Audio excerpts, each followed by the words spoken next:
Café con Leche, la voz de los latinos en América. Estamos transmitiendo desde hermosa 1470M, 96.9 FM. Les habla Lilia Galindo, me acompaña mi co-host de todos los miércoles, Michael Dutton, y estamos hablando de la educación como la forma de romper el ciclo de la pobreza. Okay, then do you know it's going to be very difficult to have access to the internet in areas like Little Rock and Lake LA or Yeah, there are outlying areas where the companies that prevent that provide? connect people Mm. to the internet. Uh, there's a fiber connection, and they're not taking fiber out to these communities. Well, when you're not doing the fiber, you're not connecting the home. So the only way those people can have any connection is through their devices, their cell phone and what have you. Well, that's a wireless connection, but you have to have the transmitters to transmit the signal. Well, not everybody in our region has access to that signal because I know. I went to a friend's house for dinner on Monday. Today's Wednesday. On Monday, and there was no internet access because it's back in the mountains and there's no line of sight to any tower, so they can't get the signal. So as a result of that, they had to go to HughesNet or Starlink to link up with a satellite in the sky to have access to the internet. Well, they have it because my friend who lives up there in the mountain, the educator, and had to have that connection, that link. But not everybody can do that, can link up to that. And this money that was being allocated to communities down in the urban metropolitan area, they're looking at fiber and fiber's connections to homes, and their satellite towers, if you will, to access the internet are more prevalent, more ready. But there are different places down there as well who have difficulty. Well, do you know if you have enough people, the companies are going to invest to provide the services, no? But if there are so few people in these areas, they don't want to make that kind of investments, and that is going to be the challenge to get them access to the internet.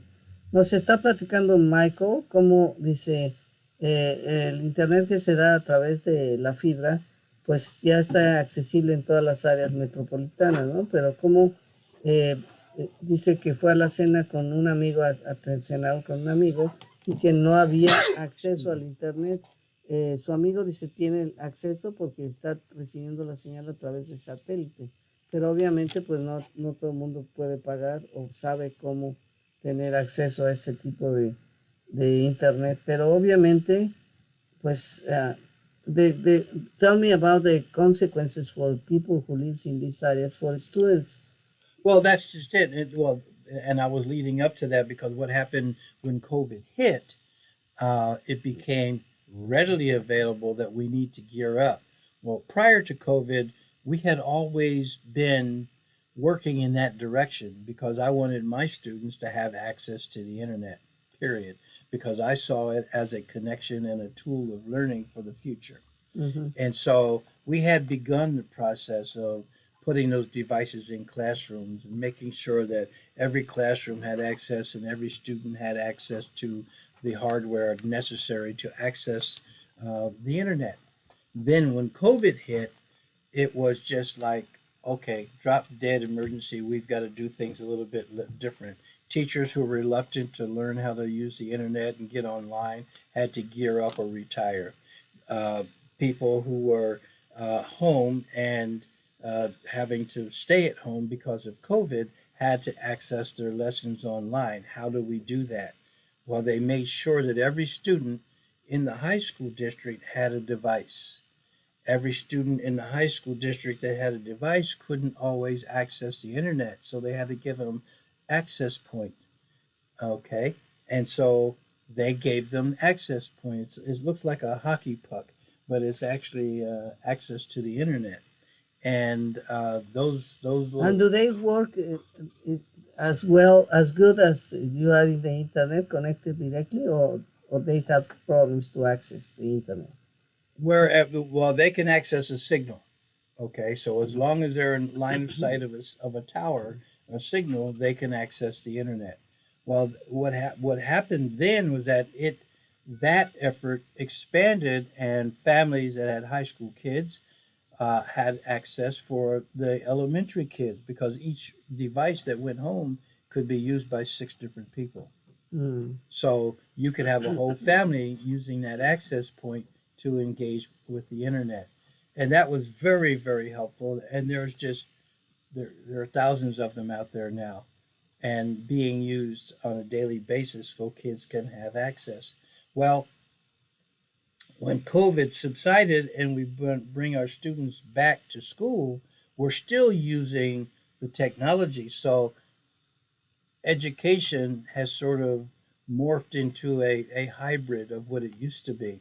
And that where the computer lab used to be a tool, the object of a lesson is now become a tool of learning. And so that tool of learning is being uh, passed down to other family members and elementary kids. I mean, they're teaching elementary kids primary education, teaching kids how to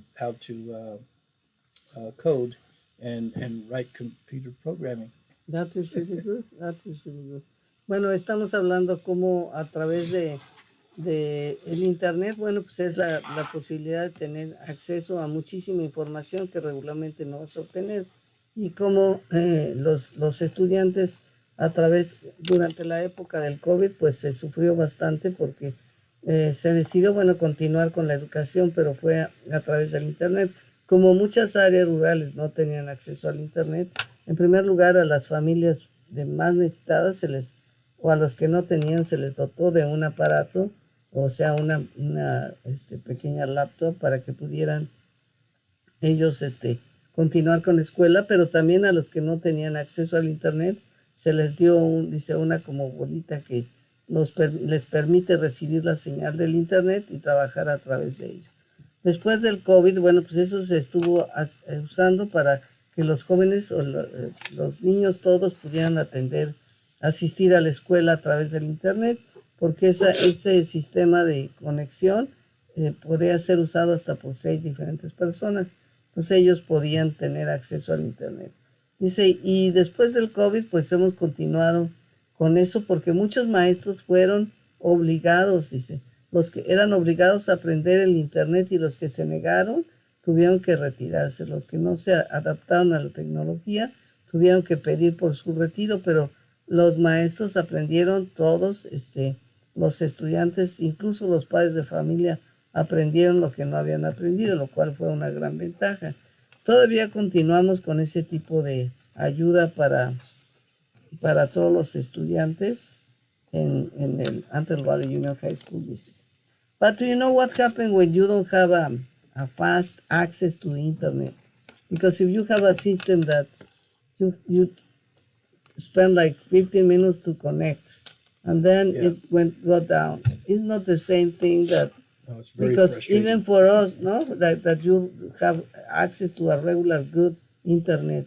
But if something happens, you immediately abandon the task and you go to do something else. For students, that is really bad. Yeah, it is bad. The speed at which you can compute and do your work is paramount. That it's got some speed to it because trying to access the internet when you've got a system is very, very slow, like it used to be back in the old days. Where we used to think we were flying, now it's like they're walking in slow motion by comparison. So, yeah, you're right. The megahertz, if you will, the speed of the device itself is very important. Very important.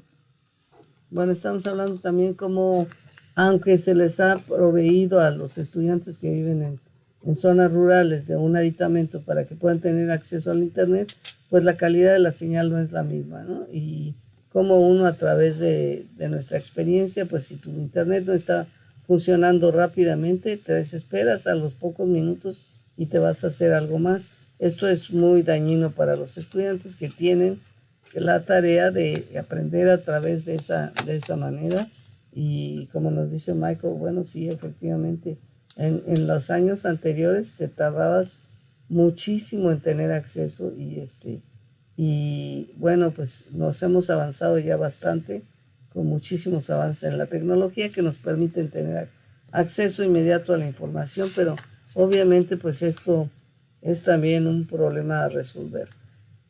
So, doesn't sound so easy to resolve this situation Well, in our area. it's certainly a situation that needs to be worked on and resolved. I think it's not an impossible task. It just has to it has to resonate with a lot of people, a lot more people than it does.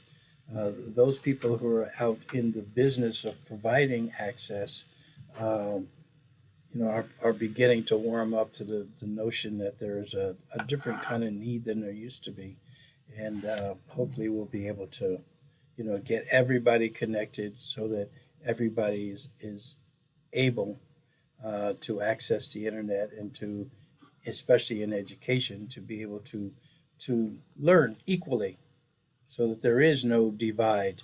And in the high school district, they're making great strides in that direction. Elementary districts are gearing up as well. But, out in Hughes Elizabeth Lake, um, uh, I got a phone call by a board member and a superintendent because they don't have access out there like everybody else. And Oh, during COVID, they had to drive up a hill and use an educator's cell phone to access the internet because they just didn't have access at school. wow. Bueno, estamos hablando de todos los problemas que implica el no tener una buena conexión de internet para tener acceso, para darle acceso a todos los estudiantes y que puedan avanzar al mismo paso que los estudiantes que viven en áreas bien conectadas. Y nos platicaba incluso de un superintendente y un maestro que también estaban enseñándole todos los retos que confrontan para poder tener acceso al internet. Tiene que subir hasta la montaña y usar el celular de un maestro para